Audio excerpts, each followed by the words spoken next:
Perhaps the thing that makes difficult conversations most difficult is dealing with emotions.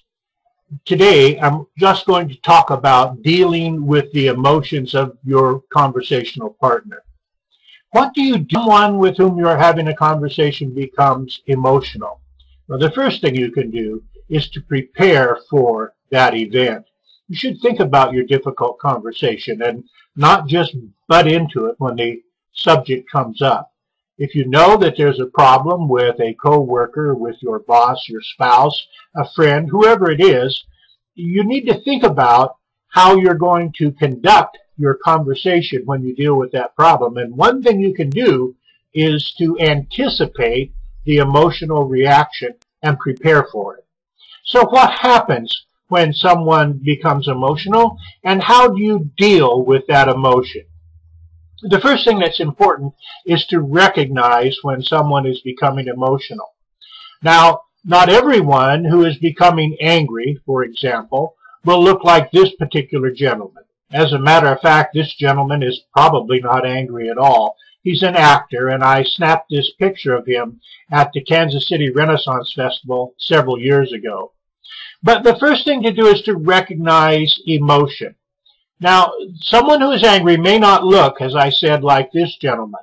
What we often see is, yes, all right then, that's fine. This is what psychologists call the flat effect. Someone is very angry, but rather than shout, yell, raise their voice, they go the opposite direction. You need to recognize that a person who is exhibiting flat affect is probably just as angry as the person who is yelling and shouting and raising his voice. So first of all is recognize that the person with whom you are speaking is becoming emotional. The next thing is somewhat counterintuitive. What do you do when someone with whom you are speaking becomes emotional? Now, when I ask this in live presentations, almost uniformly, the answer comes back, please don't be angry, settle down, quiet down. This, while it seems to make sense, is absolutely the wrong thing to do. Because when you tell someone to settle down, stop being angry, in effect you're telling them that being angry is not appropriate at this situation. When instead of that, what you really need to be doing is to tell them that their anger, hurt, frustration, whatever emotion you're dealing with is okay, that it's legitimate. Now think about this for a moment. Suppose that I say something that makes you very angry. Suppose, for example, I'm your boss and I tell you that I need you to work late. I tell you at the last minute and you have plans. So I say to you, are you angry? You say yes. And I say, why are you angry? I mean, one time I ask you to stay late and this is what makes you angry? What's wrong with you? Does that do anything to your anger at all? I think it does. It exacerbates it. It makes you more angry. When we deny the legitimacy of someone else's emotion, it makes that emotion more powerful. It exacerbates it. So what we need to do is we need to legitimize the emotion that someone is experiencing. I can say to you, I imagine you had plans. Gee, no wonder you're upset. Notice, however, that when I legitimize the emotion, I don't have to legitimize or change my position. I'm still asking you to work late, but I am telling you that it's all right for you to be angry, that I understand your anger. Now, there are a couple of caveats here when it comes to legitimizing an emotion. The first one is you have to be careful not to be patronizing, because if you're patronizing, it's going to make it worse. And the second thing is you want to be careful not to say, I know how you feel.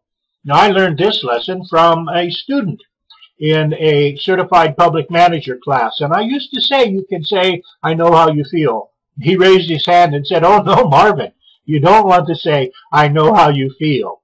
I did that, he said, His job was to acquire property for the highway department, and he had just condemned the family farm, and he said to the very distraught farmer, "I know how you feel."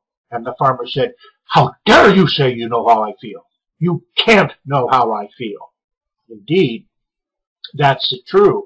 And in that case, it actually made the emotion more powerful. Now, recognizing and legitimizing emotion is true of whatever emotion you're dealing with. Sadness, for example. Let me tell you something that you absolutely should never do. When you deal with someone who is sad and upset, the very last thing you want to do is to count their blessings for them. One of my jobs is as an attorney, and I can tell you that if you are feeling very bad and someone counts your blessings for you, it's okay to do physical damage to them. No, of course it's not, but it seems like it should be. Someone comes to work and they're very upset and they say, oh, mine feels so bad, my fish died last night. And you say, "What? Your fish died? Look at you. You have a beautiful home. You drive a nice car. You got 3 lovely children. Why are you so upset over a fish?" No, that simply makes the sadness worse by making it not legitimate to feel sad. Instead, you need to say something like, "Oh, of course, I understand how we can be drawn to our pets and how much we miss them when they pass. Did you flesh it or feed it to the cat?" Well, obviously the last line is not so appropriate, but it is important to legitimize an emotion.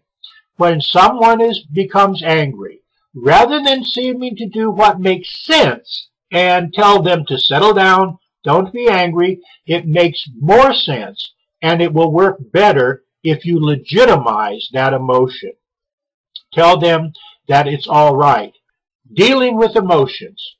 What you need to do is first to recognize and then legitimize the emotion of the person with whom you're dealing.